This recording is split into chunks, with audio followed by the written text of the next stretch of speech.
Welcome back to Let's Get Haunted with your hosts, Nat Strawn and Allie.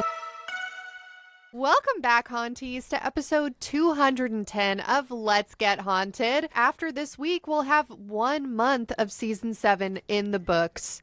Wow. How are you guys enjoying season 7? Let us know. We've been recording episodes both in audio and on video. So if you would like to see what these voices look like attached to a human, you can go to our YouTube channel, Let's Get Haunted, and check it out. Now, I will preface this by saying, if not enough people check it out, we're gonna cancel this because it's so much effort. Look, I curled my hair. I've got my push-up bra on. It looks beautiful. Thank Incredible. you. Thank you. I feel like sexy and cool right now. So I feel like if you guys don't like this, I'm literally gonna kill myself because that's just too sad. That's sad. If I put this much effort in and it makes no difference, like, come on. You know, not to call out any listeners, but I did see during our 1 month that we were off, which January, for those of you who are new, we don't post ever in January. We use that time to gear up for the new season. But I did see some people in January commenting on the Instagram saying, oh my God, I just found your podcast within the last like 3-ish months. And I came over here to see what you both look like. And this is not what I pictured. Wow, this is crazy. I need like time to think about this. And Nat and I get that response a lot, but nobody ever elaborates. Well, actually, that's not true. Sometimes people will try to guess our race and they're always wrong. So that can always be very interesting. But if you are new to the show and you came over to the YouTube channel just for this season, leave a comment saying what you thought we looked like and if it was similar or not. Yeah, and if you're like a socially awkward person who can't like read a room, don't, because you're just going to hurt our feelings because you're like too blunt. I just want to make sure. Better looking. I thought that you would be taller. I thought you would be younger. I thought you would be more attractive. I thought you would look smarter, you know, like things like that. Just keep it to yourself. Take that to your grave, please. Yeah, I agree. But it is always very fun. I'm a big consumer of a lot of different podcasts, and I still remember the first time I ever saw, like, you know, you go and you Google, sometimes you'll Google like, oh, what does this person look like? And it's so hard when you've only been listening to a voice. And even taking it further back in high school, I went to high school in Ventura, California, and a really big radio station was K-Rock out of Los Angeles. And there was this female radio host, and her name was Kat Corbett. Her voice was like so sexy and like, oh yeah, I'm Kat Corbett, like low and husky. And then very recently I saw what she looked like and I was like, that's not what I pictured. You know, she's blonde. Right. I was picturing like dark black hair. I was picturing Megan Fox is what I was picturing. And, you know, very cute girl, but yeah, blonde. So sometimes it's interesting to see what people look like. You know, it's like when you see a movie after you've read a book series that you really, really love. True. And they cast all of the characters differently than you would. This video recordings of Let's Get Haunted are going to be like seeing the movie version of Let's Get Haunted. So you're going to have to like allow yourself a little bit of grace to just accept that God cast this differently than you did in your imagination. Maybe there's some of you who are going to see us from the video version and you'll be the most free. In my headcanon, when I listen to our podcast back after I'm done editing it, I like to picture myself as like just a floating kind of orb. I don't even picture a body when I listen to our show. I just picture like 2 orbs. One is purple, one is green. They're just spinning around telling me facts. So if that resonates with you, maybe don't watch our YouTube channel because you can see that we are not spinning orbs. That is a perfect segue into this story. Oh, I doubt it, but great. No matter what you said there, I was going to say that is a perfect segue into this story. You could have been like, call 911, I'm having a stroke. And I would be like, that is a perfect segue into this story. This is one of those stories where the deeper you dig, the weirder it gets. If you've ever dreamed of stumbling across a buried treasure chest like a pirate, let me warn you, this one might come with a deadly curse. Ooh. Today, we are diving into one of the most mysterious, blood-soaked, real-life treasure hunts in history. Treasure! In this chaotic yet educational installment of LGH, we get our fill of all sorts of haunted loot as we claw our way through this legend to search for lost gold, explore cursed tunnels, and investigate a rabbit hole so deep it allegedly involves a dictator, a rogue treasure hunter, and even the CIA. This isn't just a tale of shining things waiting to be found. It's a story of war, betrayal, hauntings, and a possible government conspiracy. Buckle the fuck up, Haunties, because today we are talking about Yamashita's gold. Allie, have you ever heard of Yamashita's gold? No, but I am so excited right now because we haven't had a treasure story in a hot minute, and I am so ready to hear about this. Okay, Yamashita's gold. I can't even hazard a guess what country this is going to be in. My gut reaction is that it's not going to be. Guess. What does Yamashita sound like to you? Japan, maybe? Yes. Is it really? Yeah. Well, because I was wondering, in my head, I was like, is it 2 words? Is it like yam and then Ashita? Or is it like Yamashita? Is it 1 word? Like, I don't even know how to conceptualize it, but phonetically, it does sound Japanese. Special thanks to Seimei or Saimei on Reddit, because they're the one who gave me this episode suggestion. And this season, I have removed the shackles from last season where I was only doing conspiracies. Wow, talk about a fucking stupid thing to attach to my whole entire series. But this season, I'm doing episodes that have only been recommended by listeners. That's really exciting. If you're a listener and you've ever thought to yourself, man, I really like this podcast and I wish they would cover this topic, but I'm not even going to bother to recommend it because I know I'm just going to get lost in a sea of comments, come to our show, because sometimes we are just chaotic enough that we will look at our own social media and we will read the comments and we will figure out what you guys want and we will do it. As a brief reminder to our listeners, this season Nat and Allie are trying to be as captivating as possible so we can attract new listeners, hire an editor, and I can finally have enough time to pursue my dream of searching for lost treasure on horseback while wearing white linen poet shirts and balloon breeches. But in order to attract these hypothetical new listeners, we have to appeal to a hypothetical broader audience, which means that our legendary long intros and personal hauntings have migrated over to our Patreon. We feel that it makes the most sense for the show to have our own personal hauntings and extended intros available to the people who actually want to hear them. Also, by having our intros behind a paywall, we can say whatever the fuck we want, meaning our personal hauntings are even more personal, even more haunted, and even more fucked up than before. If you would like to become a patron, check out the links below in our show notes or go to patreon.com/letsgethaunted. Finally, I would like to inform any hypothetical new listeners that at the time of this recording, I am 9 months pregnant. That means that sitting for long periods of time is very uncomfortable because the size of my belly pushes up into my lungs and it makes it really difficult to breathe. I'm also on the 2nd round of antibiotics for a respiratory virus which causes sinus infection, so I can't breathe out of my nose right now. All of that is to say that I am a mouth breather for the foreseeable future, and I really want to just apologize for my mouth breathing you might hear in this episode. Mouth breathers are a blight on humanity and a shame to our democracy. I'm doing the best that I can to edit out any of these breaths. Wow, that was the world's longest but needed disclaimer. We just need to do like a pre-recording. You know how at the end of pharmaceutical ads, there will just be somebody that's reading off like, may cause your dentures to fall out of your asshole, and then you may die, and then you may go to the moon, may cause suicidal ideation, but also may cure your depression, but also might give you a new depression that's 10 times worse than the original depression that you've been trying to cure. Go to letsgethaunted.com for more information. That's what we need. We need one of us to just record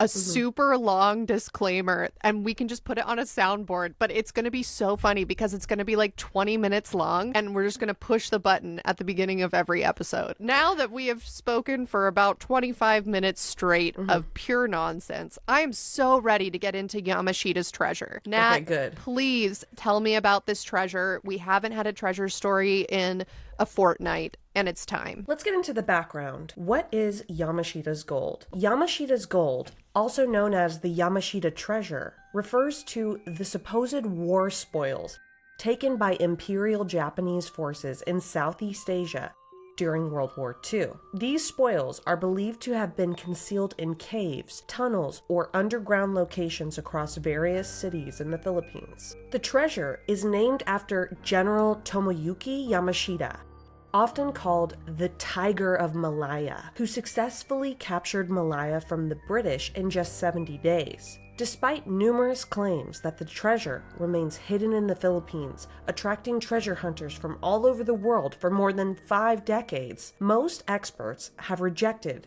its existence. The legend of the treasure was also central to a complicated lawsuit filed in 1988 in Hawaii, which involved a Filipino treasure hunter and former Philippine dictator Ferdinand Marcos. I'm going to send you a picture of this Yamashita guy. Yeah, so that's really interesting because I do know World War II, there were Japanese and American troops located in the Philippines. It was like a central part of the war. And I know like my grandpa, for example, was stationed in the Philippines during World War II. And that's the only reason why he survived the war. This is actually kind of a fun story. He originally got drafted and he was going to be a fighter pilot. And he was going through the training and he had his whole like regiment. I don't know exactly what it's called, but he had his whole like group of people that he was going to go fly over Japan with. And during like the last couple of weeks before being deployed, they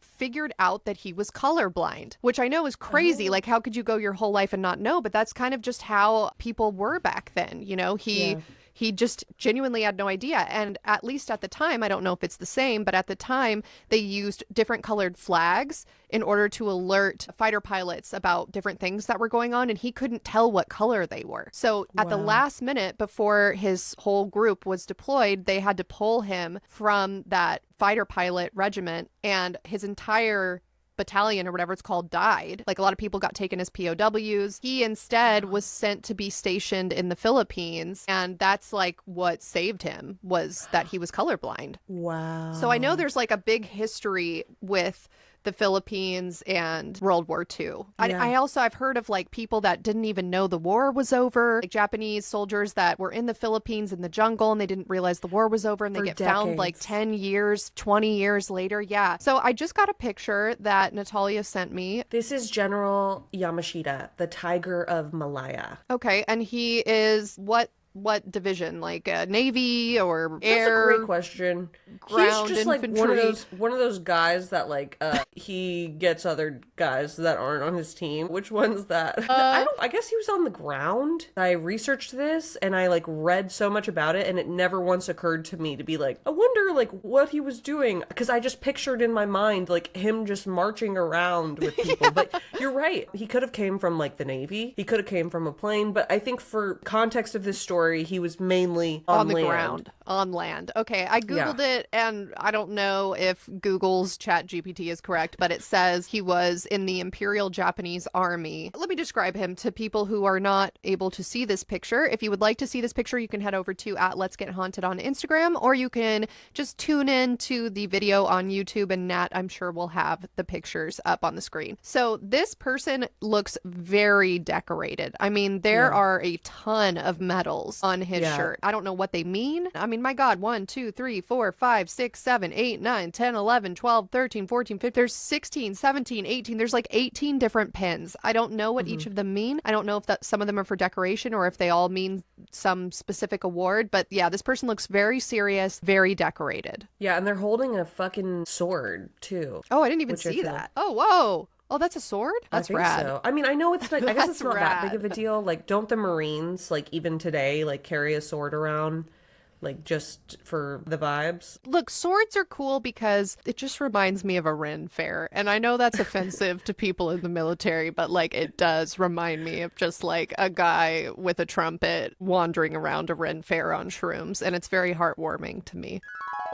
Hey guys, it's Nat, your favorite low-key celeb. I want to talk to you guys about celeb things that I do. I don't think I'll ever go back to not having hair extensions. They just make me feel like I'm an early 2000s Disney star. But hair extensions are not low maintenance. Some might even say they are high maintenance, which is why I love my BLISSY pillowcase. BLISSY pillowcases are silk pillowcases. They're better than satin. Satin is fake. Satin is synthetic. It's rough on your hair and skin, and it's cheap for a reason. Don't bring up satin around me. Honestly, I'm triggered. Silk pillowcases have all these anti-aging properties. They reduce fine lines and wrinkles over time. They eliminate frizz in your hair, and they preserve color-treated hair so you can stay in your sleigh all day. A huge benefit to a silk pillowcase is not only that it feels luxurious, it feels great. You're going to have cooling properties on your skin. It's going to help you sleep better, but it's also antibacterial and hypoallergenic. So if you've got problem skin, blemishes, breakouts, a silk pillowcase can help you sort those out. Plus, best of all, a silk pillowcase is low maintenance. They're machine washable. They're easy to care for. It's kind of a no-brainer, especially since BLISSY has 70 colors, including a new Wicked and Harry Potter line. BLISSY was voted the most loved gift of 2024. You listen to an award-winning paranormal podcast? Now you're about to sleep on an award-winning silk pillowcase. BLISSY was featured on Live with Kelly and Mark, The View, Oprah Daily, and Good Morning America. There's been over 3 million sold, and you could be that next happy customer just like I am. Since I started sleeping on my BLISSY silk pillowcase, I have less split ends, less frizz, and I can serve more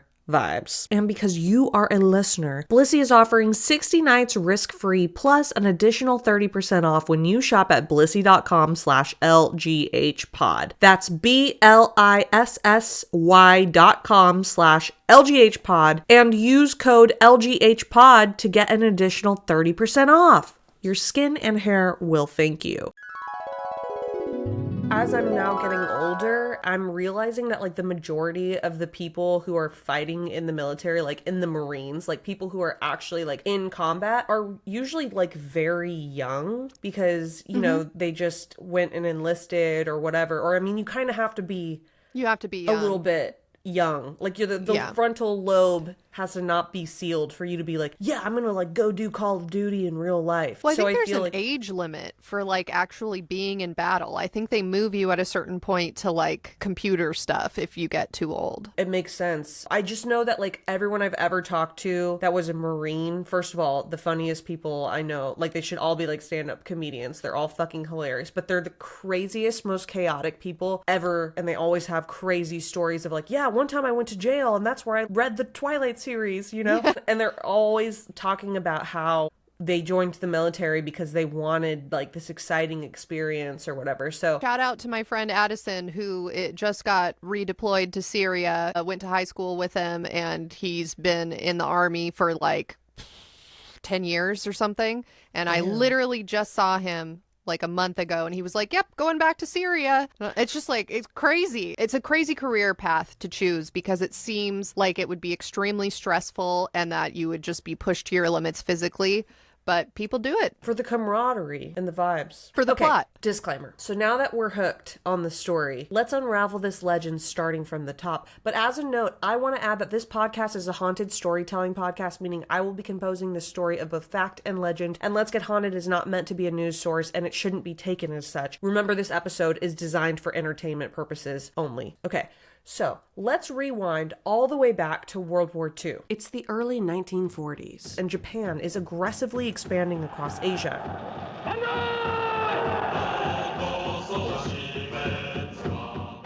As the Japanese military conquers territories like the Philippines, Malaysia, Indonesia, and parts of China, they loot everything of value that they can find. I'm talking about everything. Gold bars, ancient artifacts, priceless jewels, religious relics, anything of value is taken. And because this looting wasn't exactly perfectly documented, we don't know exactly how much or what treasure was even gathered. But some historians have placed the total at $100 billion.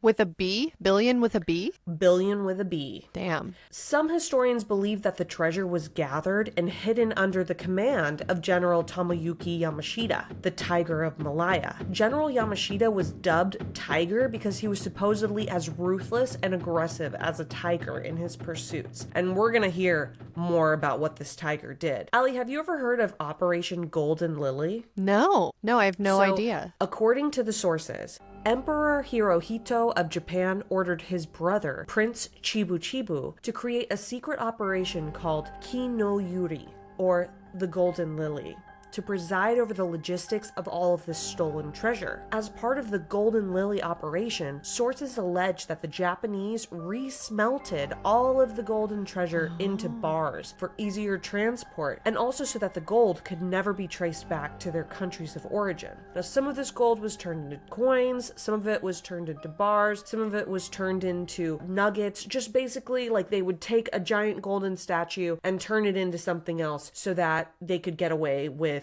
transporting it easier, and also so that people couldn't be like, hey, like, bring that statue back. Yeah, because if you had stolen a very recognizable artifact, it's impossible to deny. If Nicolas Cage stole the Declaration of Independence and then it resurfaced in India, it'd be like, hey, that's the Declaration of Independence. Like, right. You got to give it back. But if somebody just tore up the Declaration of Independence into tiny little pieces and then turned it back into pulp and then made a new piece of paper with it, it would be harder to figure out that that was the Declaration of Independence. Some say it might even be impossible. Correct.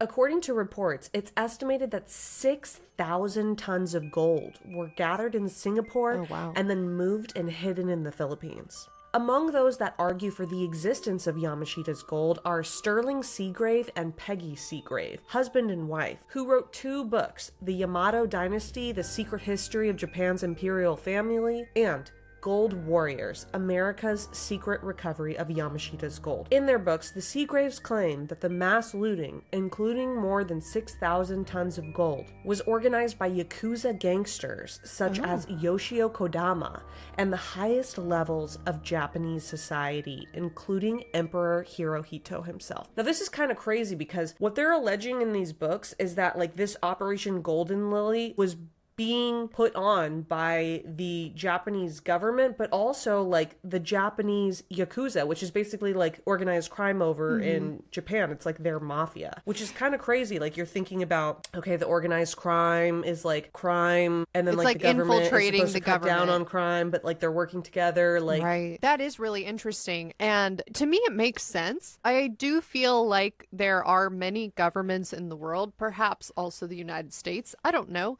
that, you know, you kind of look the other way when it suits you, right? Like, these are the laws, but we're not going to follow them. It's sort of like how I think it's the Pentagon has failed like every IRS audit it's ever had. But if you as a human being, like an individual, were to fail, you would be in jail, you know? So it does make sense to me that even though it seems on the face of it that the Japanese government and the Yakuza would be at odds with each other, I don't know, maybe there's individual politicians that are like, hey, I'll look the other way when you're doing XYZ if you help me get elected. I mean, we've seen that all over the world. Yeah, fair. I mean, maybe too, there's like a part of it, which we'll see in this episode. It's like, okay, cool. So I've got a bunch of gold. Now what do I do with it? Right? It's like crypto. I need someone to, it's like, yeah. In your mind, you're a millionaire because you got a crypto wallet with a bunch of Bitcoin in it. But like, your life is essentially exactly the same. You just know that you have a bunch of crypto, right? Like with the gold, unless you sell it, with the treasure, unless you sell it, you don't actually have like monetary value. You don't have currency that you can spend. That's a great point. I think about that all the time. Like the people that go out into the Superstition Mountains from that one episode you did in season 1, and they go out and they try to find this lost gold. Okay, you find it, then what?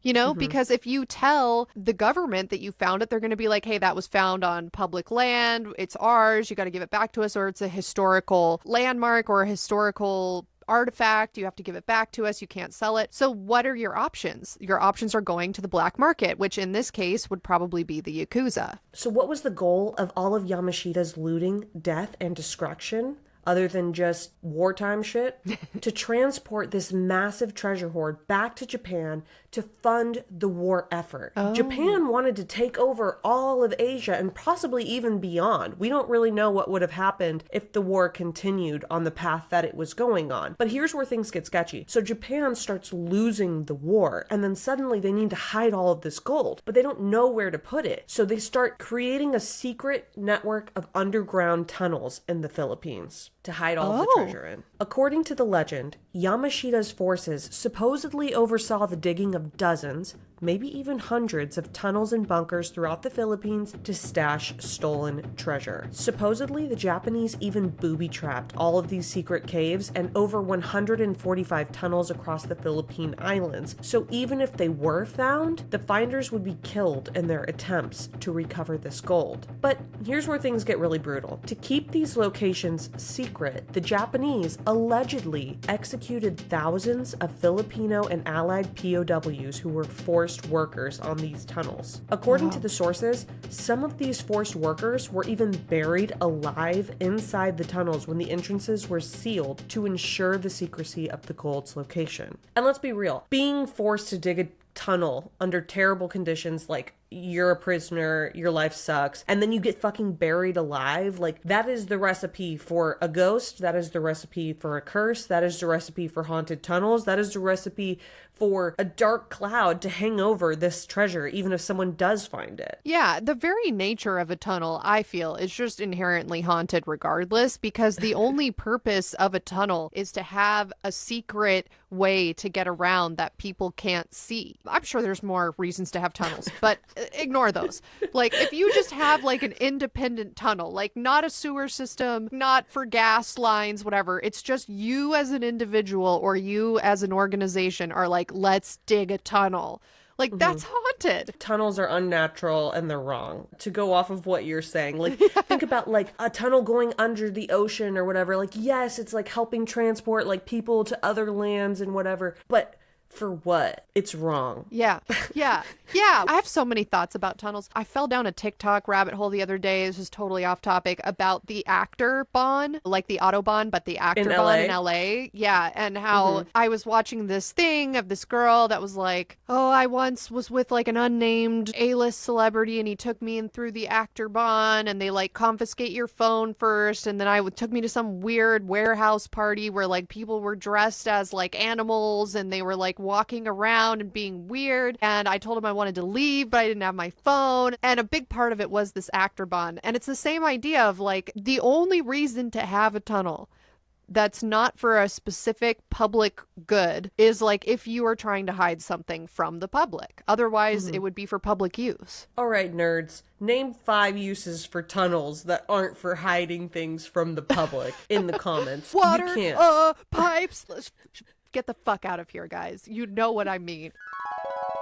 Did you know that millions of Americans are grinding their teeth at night and they don't even know it? What else do they not know? They don't know where Captain Coochie's Key Lime Kitcherita Key Lime Pie Emporium and Coochville is. They don't know about Miss Anita Peleus. They don't even know what BAAL means. They might not even know that there's an old woman in their corner of the room watching them sleep. I know what you're thinking. You're thinking, I listen to Let's Get Haunted. There's nothing that I don't know. Guess what? If you have jaw pain after you sleep at night, it's not just because you're mewing in your sleep. It could be that you're grinding and clenching your teeth while you're asleep. Grinding isn't just something you see at a middle school dance. It could also be what's happening in your mouth while you're sleeping. I bet something else you didn't know. Another word for teeth grinding is bruxism or TMJ. Usually it's caused by something called stress, but teeth grinding can lead to serious damage. It can erode away your enamel or cause broken teeth. And guess what's going to happen as a direct result of that?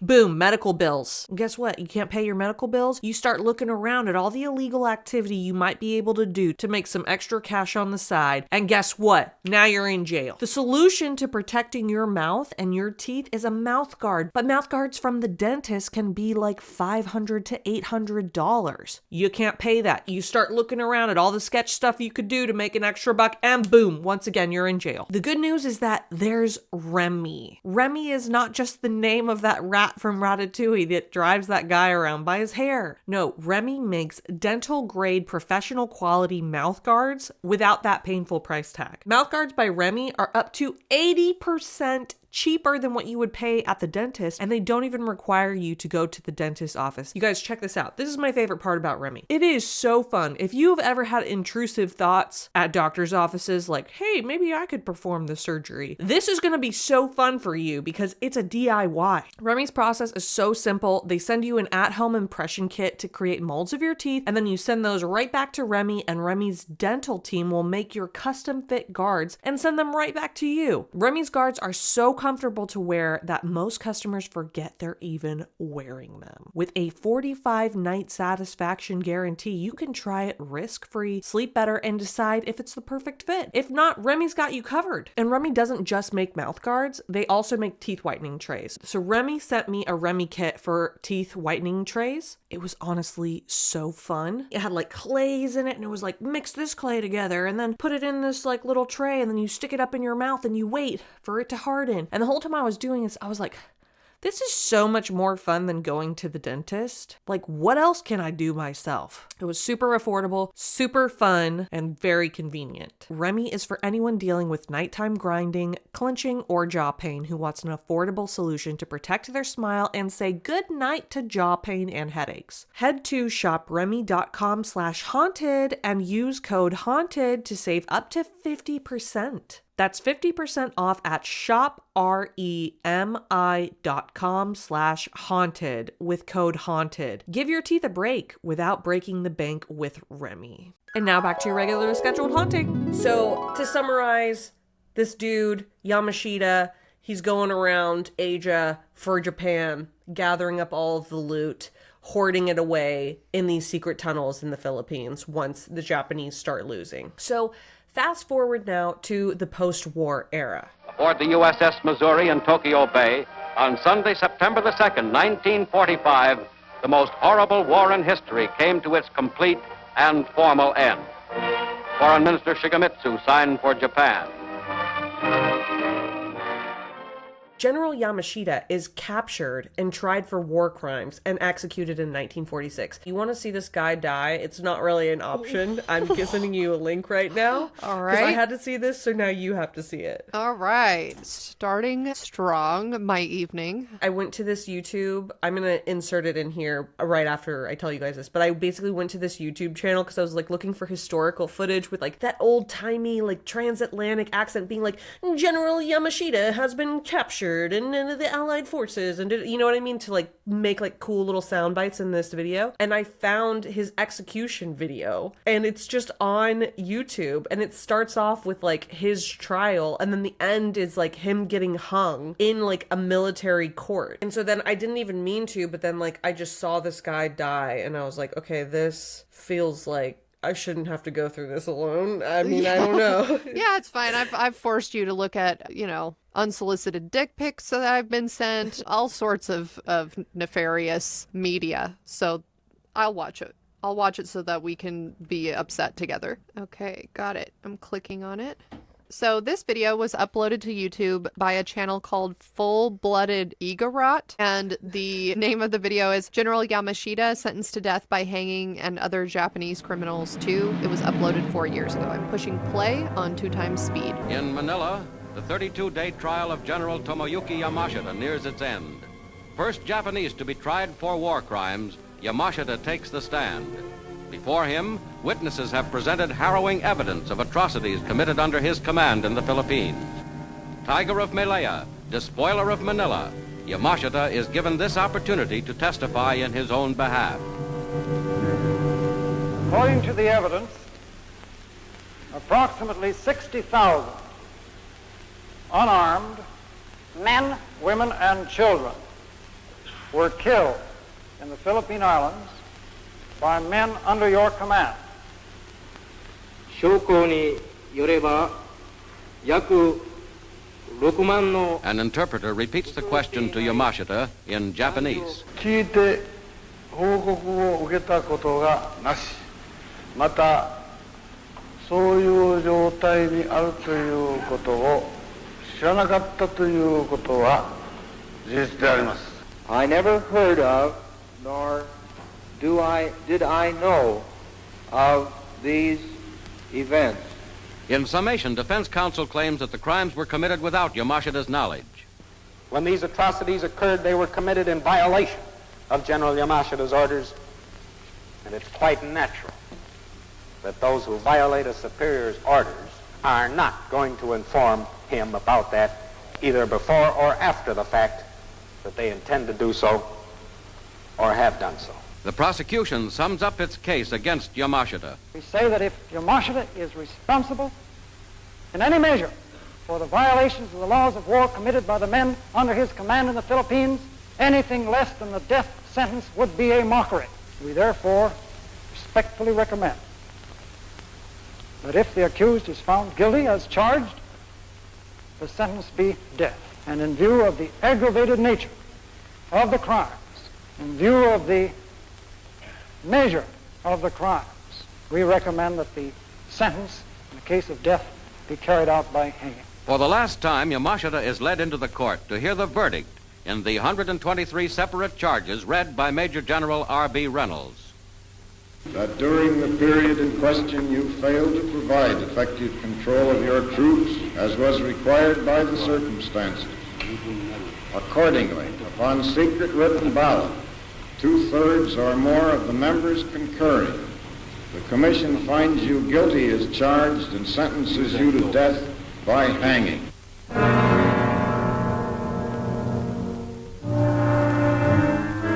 Yamashita himself thanked the commission for the fairness of his trial. Isn't that weird? Yeah, that's so weird. They like drop him into a hole. Yeah. Yeah, it reminds me of that episode we did back in the day. I forget what the name was, but it was the one where there was a castle and they just opened up a them. trap door and like dropped people in the court and they like broke their legs and then they're just standing in the court like, yes, I'm here to testify with like broken legs.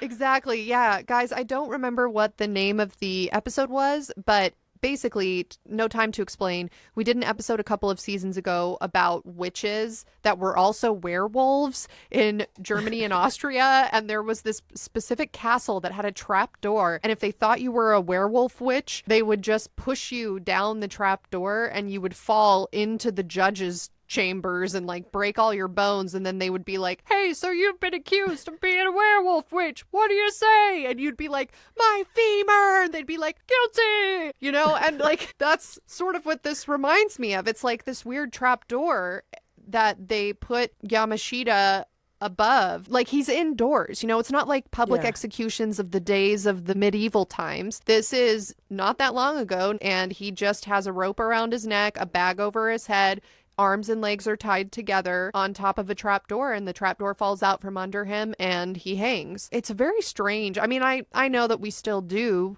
executions in some states, and I don't know, I'm sure it looks much different, but it's just crazy. It's crazy to like think about. That wasn't that long ago. Yeah, it was just, it's deeply unsettling because it just reminds me of like, you know, when people go like ice fishing and they're just like in a really small little shed over the ice and then they just like drop their hook down through a hole. It reminds me of that. Like it's so close quarters and it's just so unsettling because I would think if I was like there to execute someone, I wouldn't want to be like close to them like that, right? You know, like it's such a small space and everyone's just standing around and they just drop this guy down into a hole. It's only like a 10 foot by 10 foot like little area that all these people are standing in, and it's just like way too intimate.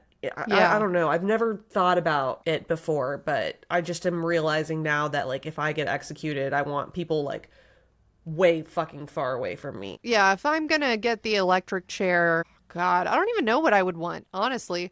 Like, that's such a weird thing to think about. Like, if I was going to be executed, firing squad, I guess, is what I would prefer. Like, just something to where it's like instantaneous. I feel like hanging is sketchy because you hear all the time about people that like don't do it right and then they end up not having a good time. Yeah. Anyway, very, very harrowing video. Definitely very haunted. So Yamashita is dead. and the location of the gold dies with him. No one officially finds it. Rumors start to swirl that some small treasures are recovered, but the real mother lode is still out there. Enter treasure hunters. And when I say treasure hunters, I'm not talking about just like any person with a map, although there were plenty of those, and several people did die searching for this treasure, like in cave-ins or cave-related accidents, searching for this gold. But no, the treasure hunters that I'm talking about, they weren't just civilians. We're talking about government officials, mercenaries, even presidents were searching for this gold. Some people think that the gold was distributed among higher-ups who already knew where it was. Some people think that the gold got taken by other governments who looted it in the same way that Yamashita had. Some people think that treasure never existed in the first place, but this lack of certainty didn't keep people from looking for it anyways. People are like, I heard about some gold. I'm gonna go look. Now, what's interesting is when I looked this up on Reddit, people were saying, yeah, like everyone in the Philippines claims to know someone who knows where the gold is. Like everyone has like an uncle who's like, I know where the gold is, or like, I know someone who knows where it is. It's like a very funny thing that everyone supposedly knows someone, but there's some truth to it because there are some like small towns who appear to have found gold or like artifacts, and they just don't mention anything about it. And then people go to this town and they're like, yeah, this like little town where everyone's living in, you know, huts and people are really struggling. They have like a golden Buddha statue with diamonds for eyes that's just like in the middle of the town, and the legend is that it came from like a tunnel somewhere in the jungle, and they use that as like a shrine. So the gold that was allegedly hidden away in the Philippines comes from all over Asia. Like Japan was going through Taiwan and other parts of Asia, so it's not Philippine artifacts. Like I said, we don't know. We can really only speculate, but it sounds like wherever Yamashita was going through, so like went through parts of China, would take all these like ancient Chinese artifacts, went through parts of Manila, went through parts of Southeast Asia, Thailand, whatever. Like there's a lot of golden Buddhas or like golden like religious relics or like things that were kept with like different royalty families or whatever, heirlooms, I guess, that they went through and they just looted them and took them because they would capture a town and then go to whoever was like the king or wherever, you know, all of the precious stuff was being hidden and then just take it. Gotcha. Okay. Yeah, I don't know if that answers your question. Yeah, it does. So they were basically anywhere they passed through, even prior to going to the Philippines, like they were just taking anything of value and then they were stashing it in the Philippines. It wasn't like they were going to China and then going to the Philippines and stashing it. It's like they had accumulated this huge hoard, according to the legends, of treasure that they were taking with them. And then Japan started losing when they were in the Philippines. And so after the Philippines, they were supposed to go back to Japan and they were going to take this loot and they were going to give it to the emperor. And the emperor was going to do whatever he was doing with Operation Golden Lily and the Yakuza, allegedly. But because they started losing, they just started digging all of these tunnels using their POWs, allegedly, and stashed the gold there, probably thinking they could come back for it, or maybe just not wanting it to be added to the list of like war crimes that they were going to have to answer for, maybe trying to hide the evidence. I'm not really sure, but according to the legend, what happened was they dug all these tunnels in the Philippines and stashed the treasure in there. Okay, all right. So let's fast forward now to the 1960s. A man named Rogelio Rojas, who was a former Filipino soldier, also was a locksmith, allegedly gets some insider knowledge on the whereabouts of the treasure and decides to become a full-time treasure hunter. Rojas claimed that in 1961, the son of a former member of the Japanese army mapped for him the exact location of Yamashita's treasure. Rojas claimed that a second man, who had been Yamashita's personal interpreter during World War II, revealed to him that he had visited an underground chamber where tons of gold and silver were located. The interpreter also claimed there was a Buddha statue made of pure gold inside a convent positioned near the underground treasure chambers. The treasure was located on state lands near Baguio City, Rojas claimed with this knowledge, he formed a group of individuals to search for the treasure, and even obtained a permit for doing so from Judge Pio Marcos, who was a relative of the president at the time, the Philippines Ferdinand Marcos. After 10 years of searching in 1971, Rojas claimed that he and his group finally uncovered a chamber. The tunnel was full of World War II era bayonets, rifles, radios, samurai swords, and even skeletal remains wearing a World War II Japanese military uniform. What? He also uncovered a 10-foot thick concrete wall, which he dynamited through to find a 2,000-pound or 1,000-kilogram, 3-foot-high golden Buddha, and several crates full of gold. Rojas estimated that the crates were about the size of a case of beer and that they were stacked 6 feet high over an area of 6 feet wide and 30 feet long. Rojas claimed that he opened just one of these crates and found that it was full of gold bars.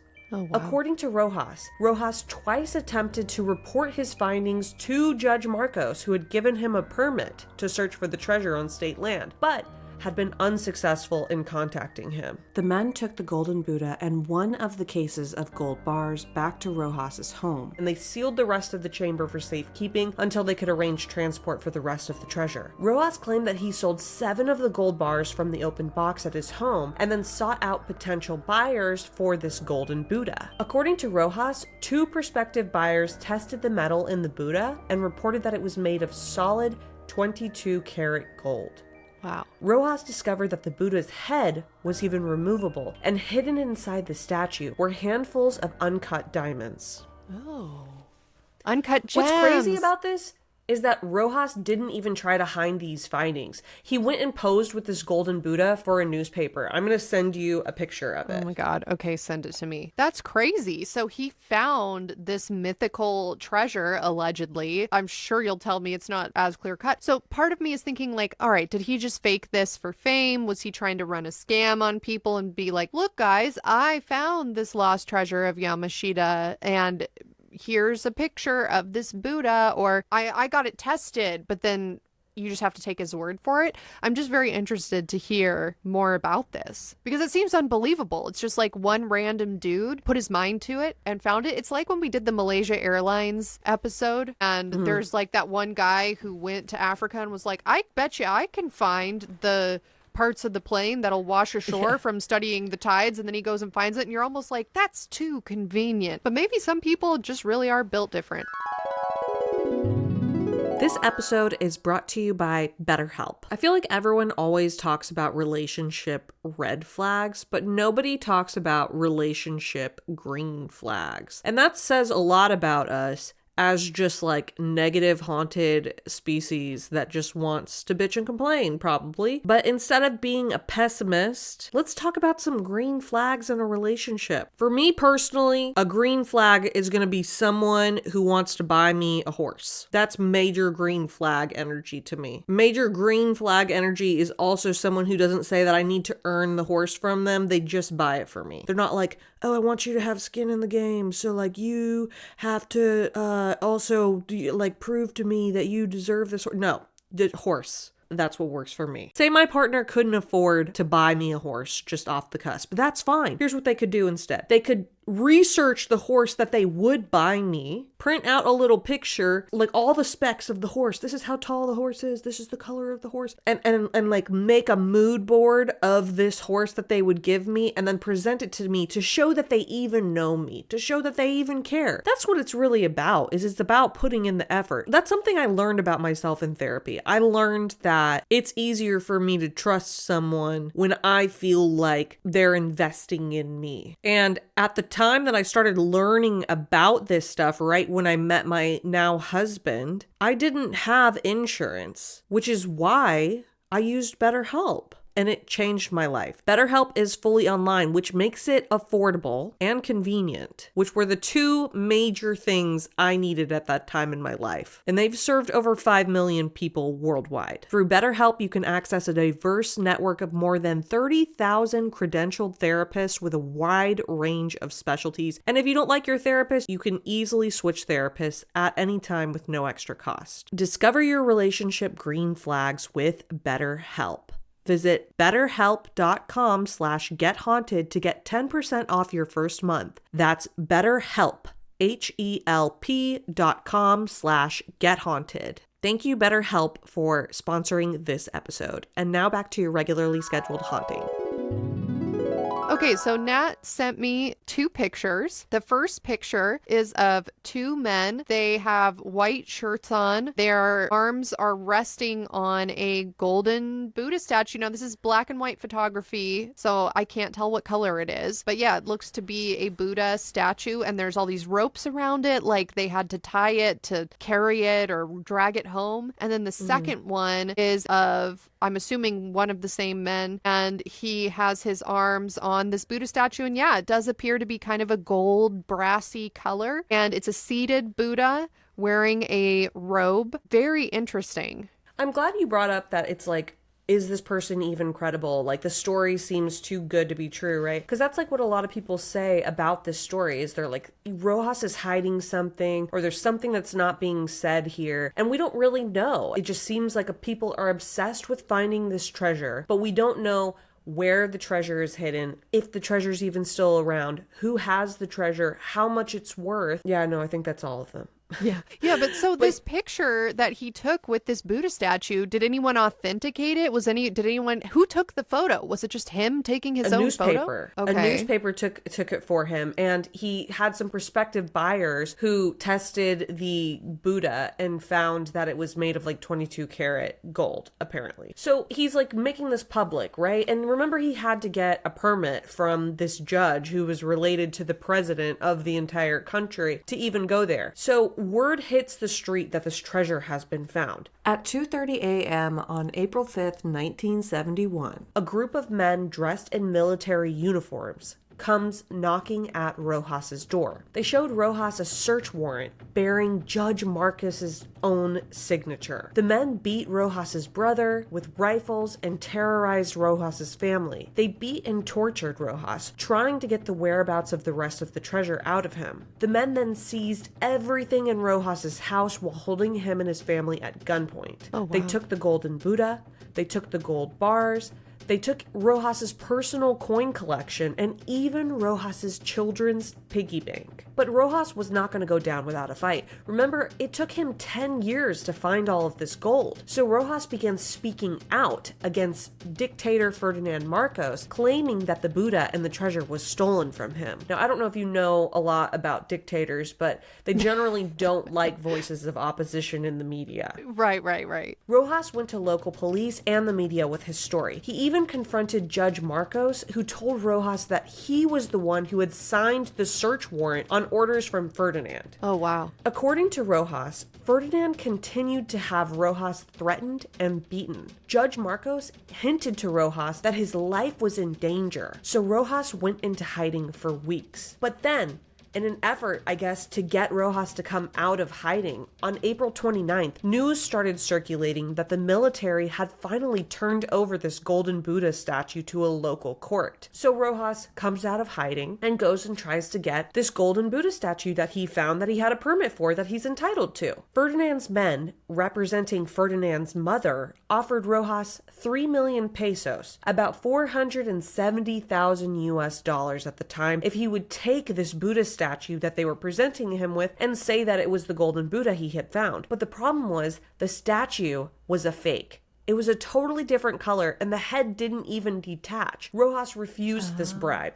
I'm going to send you a picture of the fake Buddha statue. That's so frustrating. I mean, the good news, I guess, is that you said he sealed up the rest of the treasure stash for safekeeping, and so hopefully the dictator wouldn't know the location. But I am worried for this man's safety because, like you said, dictators don't like when people are calling them out on their bullshit. So I mean, is he gonna force this guy? Is the dictator going to force this guy to lead him to the treasure, or is he just going to kill this guy and the location dies with him? And also, Judge Marcus, he seems like a real shady player too, because like, oh, when Ferdinand is saying, hey, we found treasure, like, let me tell you about it, all of a sudden he can't be contacted. The military shows up at Rojas's house with a search warrant that's been signed by Judge Marcos. Right.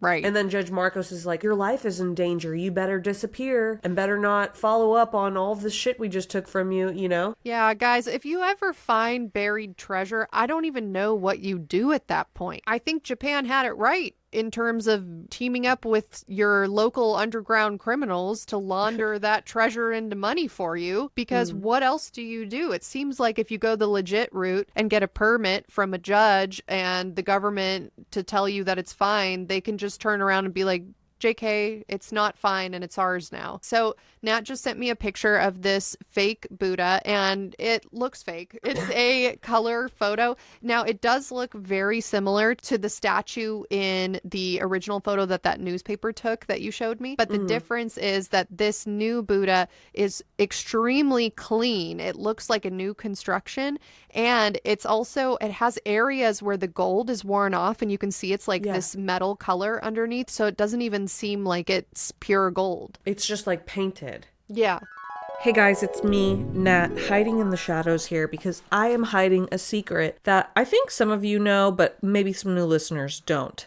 Look at this. Look how pregnant I am.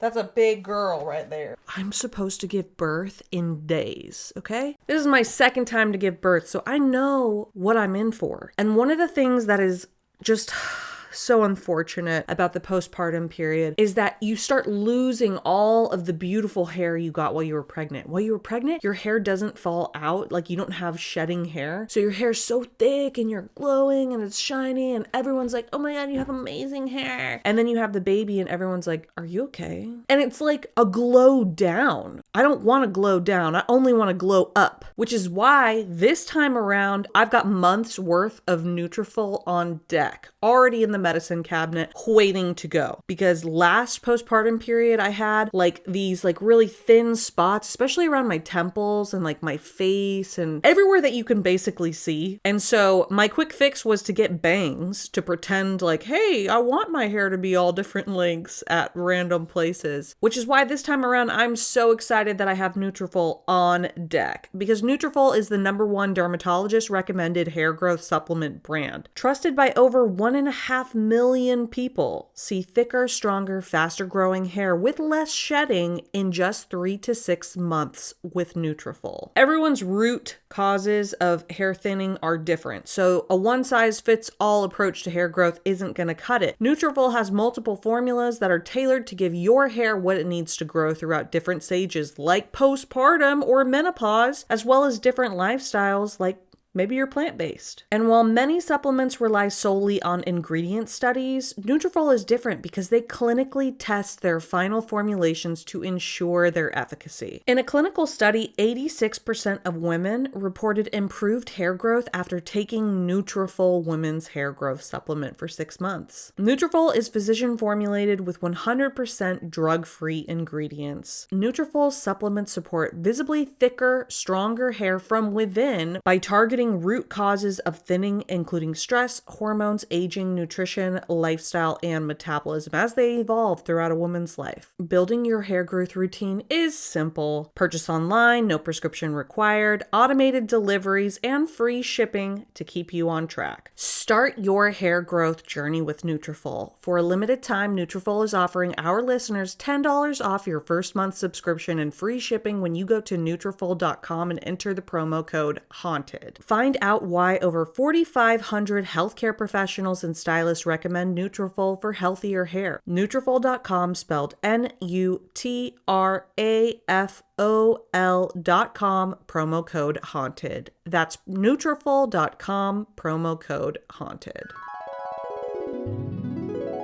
So after Rojas turns down this bribe, he's immediately arrested and held captive for several weeks. Ferdinand's men tortured Rojas into signing an affidavit that the raid on his home was quote-unquote performed in a peaceful manner. They also shocked him with wires attached to a battery and burned him with cigarettes and beat him unconscious with a rubber mallet, trying to extract the location of the treasure. But Rojas wouldn't tell them where the treasure was.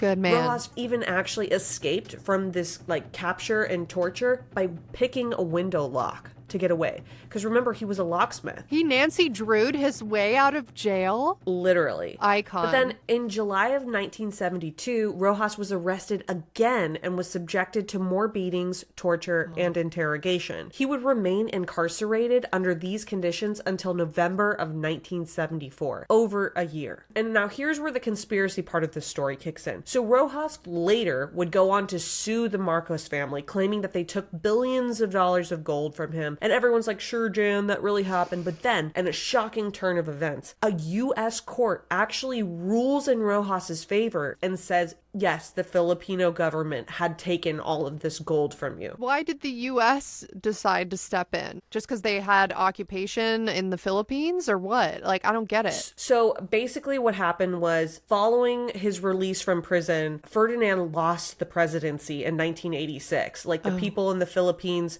somehow got rid of him. And the Marcos family fell out of favor. People in the Philippines hated them because people in the Philippines were really struggling at this time. People were poor. They were not doing well. And the Marcos family were like never seen, not dripping in gold and jewelry. They were living lavish lifestyle. I mean, a fucking dictatorship, right? Right. So then they fled to Hawaii on exile. And Rojas started bringing up the claims again in a U.S. court because Hawaii is part of the U.S. Oh, this makes sense. Okay, now this is kind of haunted, a point towards it being cursed treasure. President Ferdinand died soon after being exiled of pneumonia at 72 years old. Was it Yamashita's curse, or was he just like an old guy? I don't know. An old guy with old lungs, you know, that had to go on an airplane with recycled air to be exiled in Hawaii. And yeah, I mean, I'm sure the stress of being exiled is enough to kill you. Like, that seems pretty extreme. But to Hawaii? That's what I was thinking. I was like, you're exiled to Hawaii? That's like, hey, Natalia, I'm gonna exile you to this horse ranch. So you gotta go live there now with all these servants and people working for you. Hawaii is it's paradise. It's never too hot. It's never too cold. It's just like people walking around with fruit trays everywhere, probably. I don't know. I just feel like being exiled in Hawaii could probably be the best thing that happened to you if you were like ousted as a dictator from your country. I see what you're saying. Like, we've heard stories before on this show where people get exiled into a jail in the middle of Siberia in the tundra with nothing because they fall out of favor with somebody. Right. So, all things considered, being exiled to like a beautiful, lush green island doesn't seem that bad. Yeah, and nothing against Siberia. I love the dogs there, but like that seems hard, you know? Yeah, it doesn't seem fun to like be the only person for 500 miles surrounded by mountains that you can't get past. Like, that seems like it would suck. Yeah, I mean, we've told stories on this podcast where people fell out of favor and they were literally fucking holden to a wall. Like, someone took brick by brick and like fucking put a person behind a wall and they died inside of a wall. So True. I feel like being exiled in Hawaii, not that bad. Yes, no time to explain, but if you're interested in that story, just Google Let's Get Haunted Codex Gigas, and you can learn about a guy who was saved allegedly by the devil after he was walled inside of a wall. In 1988, Rojas and the Golden Buddha Corporation, which now held the ownership rights to the... You like that? The Golden Buddha Corporation? This dude just was like, no, I am not letting this go. This is like my life's work, and now I'm going to create a whole company called the Golden Buddha Corporation, and I'm just gonna keep suing people until I get it back. I mean, you have to have some like serious motivation and grit to like find treasure. Oh, for sure. You know what I mean? That's like day in, day out of people being like, you're fucking stupid. You're fucking up. This is stupid. You're never gonna find it. You're wasting your life. Go get a job. And you just keep day after day like digging a hole, didn't find it. Okay, tomorrow. Digging a hole, didn't find it. Okay, tomorrow. Digging a hole, didn't find it. Repeat for 10 fucking years, and then one day you find it? You know what I mean? Like, he's not going to let that go. He's not going to. Right. As one man, when you're just searching for treasure, it's okay to, you know, be operating on hobby income. But then when you find the treasure, you've got to incorporate, protect those assets, pay your taxes. Like, I get it. He created a Golden Buddha company to protect his golden Buddha treasure. So anyways, the Golden Buddha Corporation now holds the ownership rights to the treasure that Rojas claimed was stolen from him. And they file a suit against Ferdinand and his wife Imelda in the Hawaiian state court, seeking damages for the theft and also the human rights abuses that were committed against Rojas. But guess what? Rojas died on the night before the trial. Oh, of what? Tuberculosis. But according to news reports, there was no autopsy ever performed and some heavily suspected foul play. But we don't know. Was it Ferdinand's family? Was it someone else trying to get the gold? At this point, he had like a lot of people knew where the gold was because he had his whole team with him, and then his whole family now knows. And it's like, is this gold cursed? Like, do people just go crazy and forget all rhyme or reason? And they're just like, fuck it, I'm gonna poison my best friend so I can get a golden Buddha statue? I don't know. Treasure makes people do very haunted things. It seems fishy that Ferdinand died like right after he got exiled to Hawaii. I don't know. I feel like his wife was like, I'm gonna go to Hawaii and start over without you. It's definitely fishy. But before Rojas died under these mysterious circumstances, he gave deposition testimony that would later be used as evidence. In 1996, the Rojas estate and the Golden Buddha Corporation received what was regarded at the time as the largest judgment ever awarded in history. $22 billion.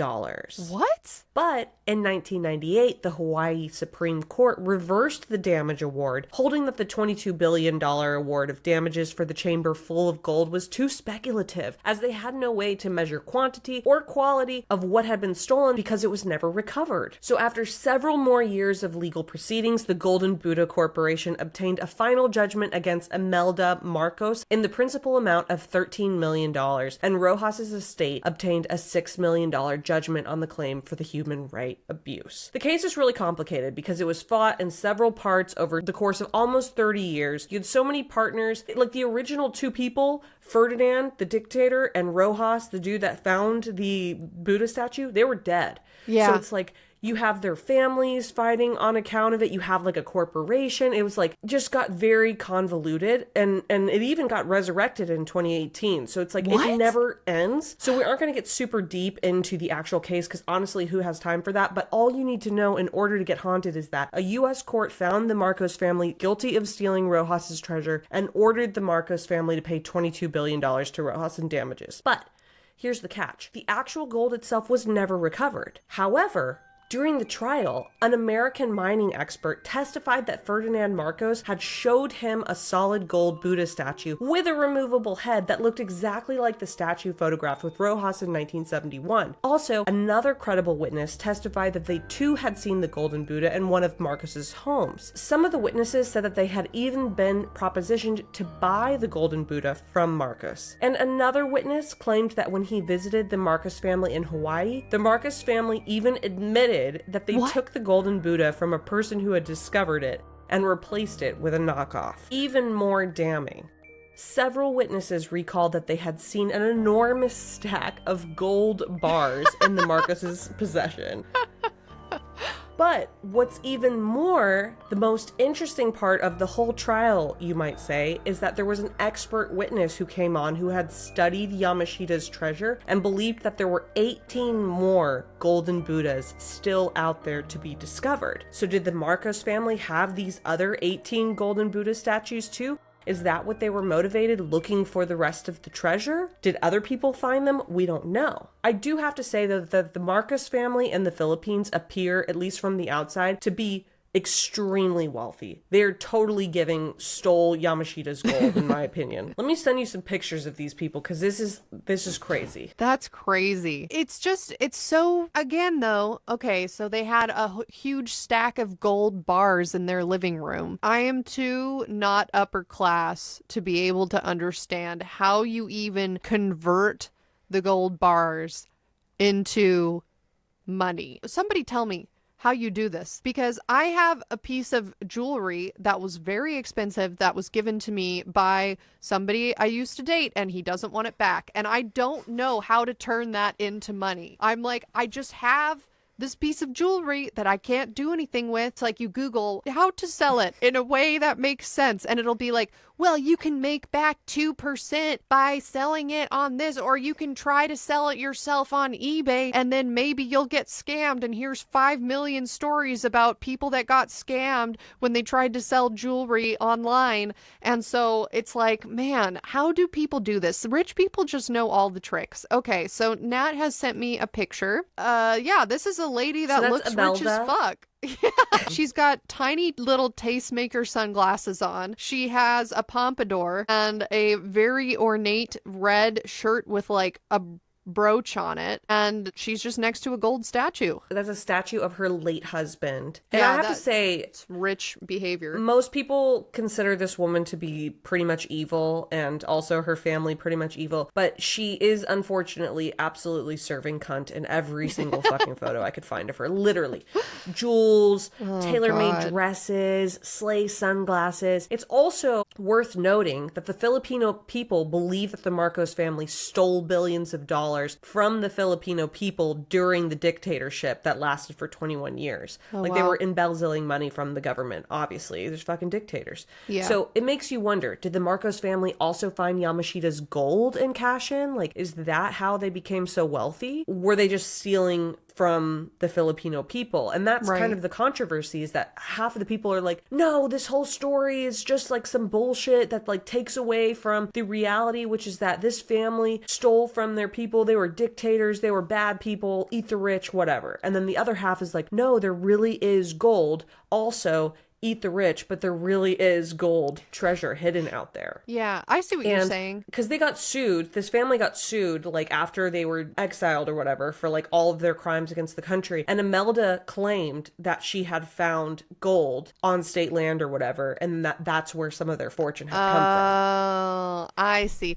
Very convenient, Imelda. Man, that's what's hard when you talk about cool, dope legends that have shitty people at the center of it, is that a cool, dope legend is really fun for you and me and the average person to hear about, but then you got to give it the side eye when there's some like evil person at the center of it, because it's all too convenient to say, oh, I just found treasure, versus actually I've been scamming everybody around me for generations. Yeah. Let me tell you like a little bit about how wealthy this family was. During her husband's dictatorship in the Philippines, Imelda famously accumulated a massive amount of designer shoes, hoarded artwork, and jewels, all while allegedly transferring millions into an offshore account under the alias Jane Ryan. When the Marcos family went into exile and their house was raided, officials found millions of dollars in clothing, jewelry, and shoes in Imelda's closet. She literally at one point had 3,000 pairs of shoes, which are now in display at a museum, and I sent you a picture of that. Oh my God. Some reports say that Imelda's jewelry collection alone is valued at over $20 million. Okay, this is crazy. So Natalia sent me 2 photos. The first one is just of the shoes. Like, you know what? Have you ever been to a restaurant, like an Italian restaurant, and they have a whole fake wine cellar wall, and it'll just be like a giant wall of wine bottles? I've always wondered, are those filled, or is it just for show? So somebody tell me. But it's like that, but instead of a bunch of wine bottles, it's just a bunch of shoes. So the second photo is Imelda in a very elaborate, opulent dress, and she's just pointing to different shoes, and then the shoes also have pictures on display that I assume show her in different outfits wearing the shoes. Why do you even need... I'm sorry, these shoes are not serving cunt. None of these. This is a cuntastrophe. Like, this is not good. Some of these are like church lady shoes, right? Like, we've seen these before on Easter Sunday, and I don't understand why they would need to be on display. Like, let's just donate them to a thrift store, because this sucks. Now, the last photo Nat sent, this is very, unfortunately, bougie. So she has these, like, blue tinted glasses on and, like, a giant emerald ring and giant emerald earrings. She's like a caricature of a person, you know, at this point, like just how wealthy and like how over the top she's dressed. Did you see the photo I sent you of her with the dog that has has like a diamond collar on it? Yeah, I can't even tell if that's a real dog or not. It looks like it has a grill in its mouth. Like, this is crazy. I don't know if it's like a fake dog that was like stuffed or something. Like a I don't know gold what the story is dog? behind I don't know. it. But there's nothing about these photos that say, I would never steal from the people. Yeah. I would never take gold from my people, right? Like, these all look like supervillain photos, in my opinion. For sure. Yeah, I think, like, if you're going to be a leader of a country in general where there's, like, a large percentage of your population living in poverty, which the Philippines unfortunately has, and even the U.S. has a large percentage of people living below the poverty line, like, it's probably not a good look to be doing photo shoots with your 3,000 shoes behind glass and a diamond grill inside of your dog's mouth. Come on. That's why I'm saying, like, Hawaii? You guys exiled them to Hawaii? Why Seriously? did the U.S. accept them? What kind of dirt did they have on our government for our government to be like, oh yeah, for sure, you've been stealing billions of dollars from your own people and they're super pissed, so they're throwing you out of the country? Come bring your gold bars to Hawaii. We're fine with it over here. But also, our judicial system will allow you to get a judgment against you for millions of dollars from this corporation that you stole from. Like, I don't make it make sense, you know? I mean, we don't have time to go into this. You guys, this is a different rabbit hole you should go down. But when they were like trying to figure out where like the Marcos's wealth was and they're like investigating them and stuff, the amount of shit that these people had was insane. Like Monet paintings, like priceless artifacts. And there was like this whole movement to try to find it because they had tried to hide it and stash it. So there was like, even in New York City at one point, like flyers all around that were like, where is the art? Like, does anyone have any idea of like, you know, this stuff on the black market that's trying to be sold right now? Like priceless paintings, etc., etc. It's crazy. Wow. Let's get into the hauntings and the curses. So we have lost treasure, brutal executions, shady political cover-ups, and kind of slay dictators' wives. But now, let's get into the haunted part. Many treasure hunters claim that the tunnels where Yamashita's gold are supposedly hidden are cursed and haunted by spirits of the past. Witnesses report seeing shadowy figures, hearing ghostly whispers, and even experiencing sudden, unexplained illnesses after searching for the gold. Oh, wow. Remember how I told you a lot of people died searching for this gold because of cave-ins, or they would like hit a CO2 pocket and like suffocate. Crazy shit happened.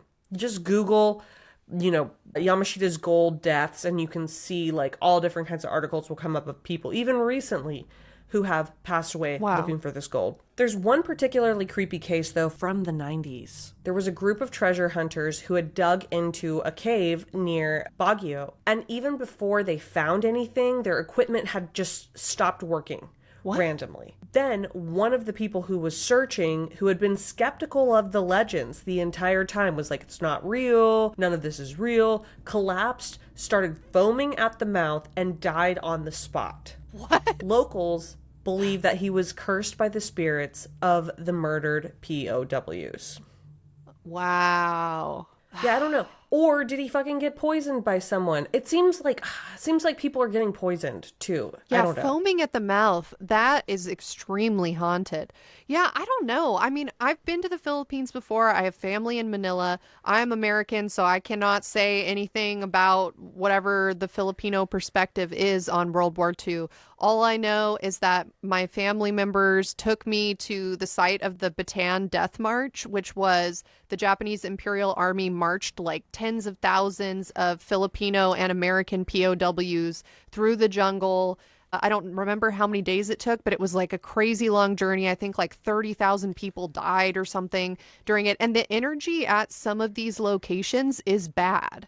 So I can imagine that if perhaps the Japanese Imperial Army also enlisted some of these POWs that were just marched to their deaths for no reason to dig holes in the ground and underground tunnel systems, I'm sure lots of those people were dying too. And I don't know where our listeners land on the idea of ghosts because we've talked about so many ideas on our show throughout 7 seasons we've existed about what ghosts are. There's a lot of theories like stone tape theory. Maybe it's just residual bad energy and that's what you're feeling and it can't actually harm you. It's just on a loop. Maybe it's like people that have intentionally chosen to not move on because the way they died was so horrific and they're bitter and they haven't been able to move past it, so they can cause you harm. Like, I don't know what we think ghosts are. All I'm saying is the vibes at some of the locations of World War II are bad. They're bad. And so if there were also POWs digging these underground tunnels, I imagine it would be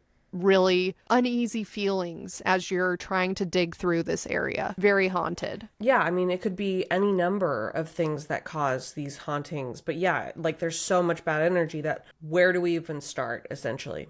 Right. Okay, now we're going to get into the government conspiracy side of this. It wouldn't be a Nat episode unless I took us off the rails here at the end, guys, okay? So let's talk about this government conspiracy. Some people believe that the US did find some of Yamashita's gold, but instead of returning it, they secretly took it back to fund Black Ops projects during the Cold War. What? According to historians Sterling and Peggy Seagrave, the U.S. military, specifically General Edward Lansdale, discovered hidden gold in the Philippines during the 1950s. And instead of announcing it, they allegedly used it to finance anti-communist operations, including CIA coups in Asia and South America. And here's where it gets crazy. Some people think that this is why the full treasure has never been found, because the Philippine and the US governments already took it. And that's why the US was like, yeah, dictator, evil dictator that's been leeching off of their people and embezzling money, come to Hawaii. Come over here for refuge. We'll protect you because we're also using the money that you've gotten from the treasure. Yeah, I mean, just like the Japanese government was allegedly using the Yakuza, the US might have, worked to launder some of this stolen loot or whatever for the Philippines. I have no idea. I don't really understand how government works, guys. It's really complicated. The more I learn about it, the less I understand what's going on. I believe it, though, because what other reason? That's what I'm saying. Like, this whole time, I'm like, why were they given, permission to relocate to Hawaii by the U.S. government? But now, okay, the pieces are coming together. Now, there's still, to this day, though, people claiming that they find treasure or pieces of the treasure. Sometime in 2010, there was a 15-meter tunnel that was discovered near the location where Yamashita had surrendered to the Americans during World War II. I sent you a screenshot of a picture of that tunnel if you want to look at it. I mean, it's not that interesting. It's just like a hole in the brush, but... Yeah, Nat just sent me a picture of, it looks like a tunnel. It is interesting though, because first of all, the Philippines is very beautiful. It's like tropical jungle habitat. A lot of parts of the Philippines are tropical. And so it's very beautiful, very lush, very green. There's like vines. There's all this beautiful overgrown foliage. But yeah, it just looks like a tunnel. Anyways, 5 years later, so 5 years after this 15-meter tunnel was found, authorities went to go investigate the tunnel, and they found bottles of alcohol, which were supposedly offerings to the mountain gods, according to the locals in there. And they also found remains of massive landslides blocking the tunnel. So some people think that people had gone in there and had blown out more of the tunnel and found more things, or had closed off parts of the tunnel. Some sort of illegal treasure hunting might have been going on there. Because remember, these are state lands, and people are supposed to get permits for the treasure hunting. Oh, yeah. Good point. But also, I'm like, it's fucking 5 years, bro. Like, you went and investigated a tunnel that supposedly had treasure in it 5 years after it was found. Like, what do you expect? There's not going to be anything in there. Well, like you said, there were all these rumors that like everybody knows somebody that knows something about the location of Yamashita's gold. So I'm sure people have just been trying to find it for years and years. So if they find an old World War II bunker that was dug by the Japanese Imperial Army into the side of a cliff, like we said at the beginning of this episode, there were members of the Japanese army that like for decades were just hiding in isolation in the Philippines because they didn't know that Japan had lost the war. You can just Google it and there's examples of this.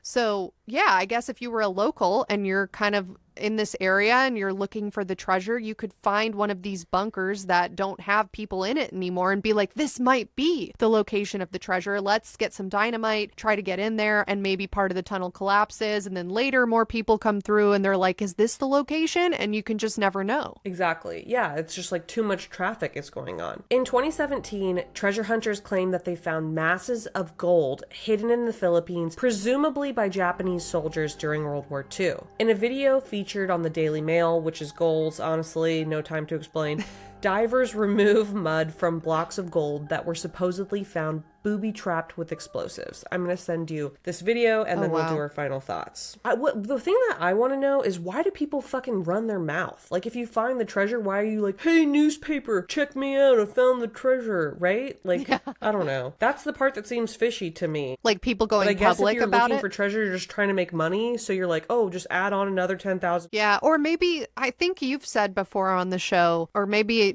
you didn't say this and it's another dream I had about a pirate, but somebody has said before that if you don't want to get killed, like if you have some coveted information or a coveted object, you have to go public, because then people are going to know that you have the information, or that you know that you possess whatever object, and then if you die, it'll look fishy. It's like, that's the whole idea around whistleblowers. But then again, whistleblowers get murdered all the time and nothing ever comes of it. Okay, so Nat sent me a video. It was uploaded to YouTube by STPH staff. Daily Mail wrote an article about it. It's called Yamashita Gold Hidden by Japanese Soldiers Found in the Philippines. And there are gold bars being unearthed by people. This is, it's so hard to know. It's so hard to know. Like, is this another scam? Like you said, like maybe somebody just wants to get paid by the Daily Mail for faking something for clicks. You know, it's so hard to know. Guys, you have to look at this video at Let's Get Haunted on Instagram or on YouTube. You can go to our YouTube channel and watch the video for this episode and it'll be there. But, it's so hard to know. There's this guy, he's covered in dirt, looks like he's in a cave. He's got a flashlight. And then he's chiseling these gold bars out of the ground, but it looks suspicious. That it's hard for me to take it seriously. Yeah, and I think it kind of makes you sort of like a badass, right? Like, if you're from the Philippines and you have like ties to Yamashita's gold, like your uncle was the interpreter for Yamashita, it's kind of a flex at this point, you know? Right. So maybe that's part of it, is like people just wanting to come forward, be like, oh yeah, me too. Like, I can trace my lineage back super far too, you know? My great-great-grandpa was friends with Yamashita, which I know you'd think it's bad, but actually he told him where the gold was, and so it's good. Yeah, I feel that. Look, we would all be so lucky to find lost gold treasure. All right, final thoughts. So let's review. We've got stolen wartime treasure, brutal deaths, a dictator possibly hoarding gold but seems pretty legit, hauntings, treasure hunters dying, and a potential government cover-up. So what do you think, Allie? Is Yamashita's treasure real or myth?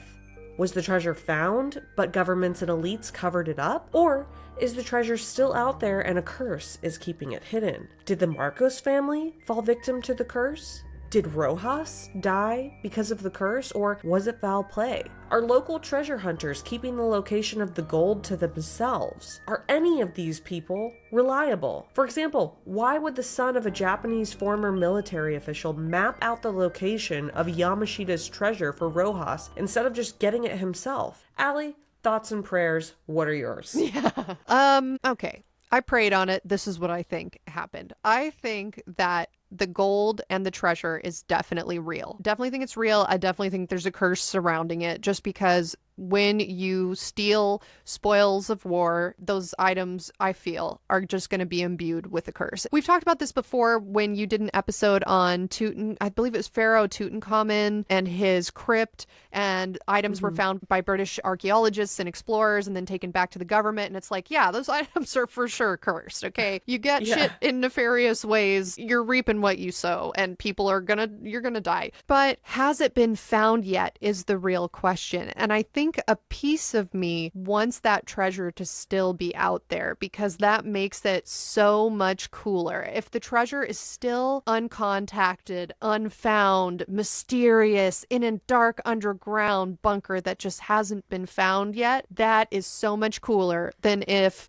this, cunty dictator woman bought 3,000 shoes with it. Like, that takes some of the magic away from it, Like, I want the treasure to still be out there, but if some of it has been found, I think that we will never know, because people who find it are going to want to flip that into cash as soon as they can. And for all the reasons that you said already on the episode, the easiest way to do that isn't going to be contacting a government or going through a legal channel. It's going to be just selling it to whoever's going to give you cash the fastest. Yeah, I mean, I don't know. I will add that on that Daily Mail article, there was like comments that people can leave. And one of the comments says, Ferdinand Marcos recovered just about all of whatever was hidden by the Japanese. When the U.S. flew Marcos out of the Philippines, it took 5 or 6 CH-53 Super Stallions just to haul all of his quote-unquote stuff out of Manila. Now, do you know what a CH-53 Super Stallion is? No. I am going to send you a picture of it. Okay. This looks like an AI abomination. Nat has sent me a helicopter that looks like it has far too many blades. And the body of the helicopter looks like a weird, fucked up van, like a VW van with extra bumps on it and a tail and a bunch of blades on the helicopter. It also looks like a bug. It's got like this thing, this like antenna in the front of it. I don't know. It has like kind of has wings too, but they're like, I guess that's just a platform to stand on. If I saw that flying towards me, I just think, I don't know what I would think. I think I would just assume it was an alien. Like, this does not look good. See, to me, I can't tell. Maybe I just have like size dysmorphia or something, like helicopter dysmorphia. But to me, I don't think that looks that big. Like, considering that if you move like a 5 or 6 bedroom house, you have to get like a big Penske truck or like a big U-Haul or whatever. And those look bigger than that helicopter, right? They do. So if he took 6 of those out of there, I mean, I guess it could have been gold. I don't know. My point is I feel like you could fit 3,000 shoes in one of those, and I would expect them to have way more than 6 loads of helicopter. Yeah, I mean, I guess we don't know how big the gold bars were. I would imagine, I mean, I know gold's supposed to be extremely heavy. Yeah, would that helicopter really be able to handle billions of dollars worth of gold with each, trek, with each trip? I don't know. And wouldn't people who like loaded it on there, or like the pilots and stuff, be like, yeah, there seems like they're bringing in a lot of gold right now. You know what I mean? Like, wouldn't they know? Yeah, like, wouldn't the secret have escaped and been like, hey, maybe there are rumors of like, my father was a helicopter pilot and he says Yamashita's gold was on the helicopter. I don't know. It seems like there are so many folktales that have sprung from this legend that, yeah, maybe there is another one out there about how it was put onto a helicopter and we just don't know because there's so many. Well, Allie, that is my episode. What did you think? I loved it. I love a good old-fashioned treasure story. Bonus points if there's a curse involved, which it seems like there is, because somebody went searching for it and then their equipment broke and then they died foaming at the mouth, which is the most haunted way to die. So yeah, I mean, it seems to me like I would not be surprised if Yamashita's gold is real, the stash is real, and I just hope in my heart of hearts that it still hasn't been found. And I hope that this guy who said he found it, Rogelio Rojas, I hope that he didn't actually find it and that he was just trying to run his own scam on a dictator that was scamming his people. Ooh, that's what I hope. That he was like, hey, bitch, like, you fucked up my country, like, you fucked up a lot of people's lives, stole a bunch of money, and so here you go. I'm gonna scam the scammer. Wow, new theory unlocked. Well, you guys, let us know what you thought of this episode. Do you think Yamashita's gold is real or not? We are dying to know your opinions. And if you know anything else about this, if you have family in the Philippines who know where the gold is, drop a pin. Yes, please. Let us know. And maybe one day we'll get enough funding to go fly out and search for the gold ourselves. Allie, wonderful would you like to do our episode. sign off? Yes, wonderful episode. I had a great time. BRB, gotta go buy a grill for my dog. Bye. Bye.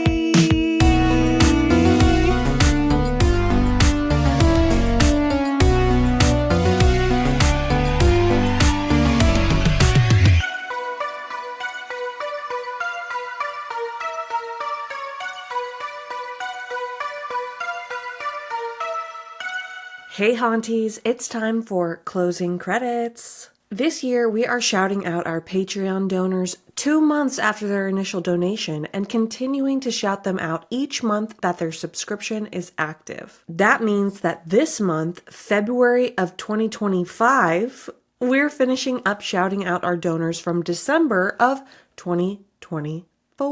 If you would like to become a donor, head over to patreon.com/letsgethaunted and sign up for tier 1 or tier 2 to hear yourself shouted out on a future episode. Right now, our pinned post on the Patreon is a video that you can watch explaining exactly how these shoutouts work. And for a limited time, you can sign up for the annual subscription where you shout yourself out and get 12% off your entire year. This week, we'd love to give a heartfelt shout out to Melissa G, Melissa H, Melissa S, Mellow 82, Mercy DM, Metal Pineapple, Michael B, Michael R, Michael S, Michael T, Mike K, Mike S, Mikey BDX7, Minnie W, Mo, Molly, Molly P, Monica H, Monica R, Moon Dancer, Mother of Frogs, Mumble, Maya H, Naomi, Nahi, Naji, Natalie C, Natasha, Natasha M, Necromancy, Nizumi N, Nicholas M,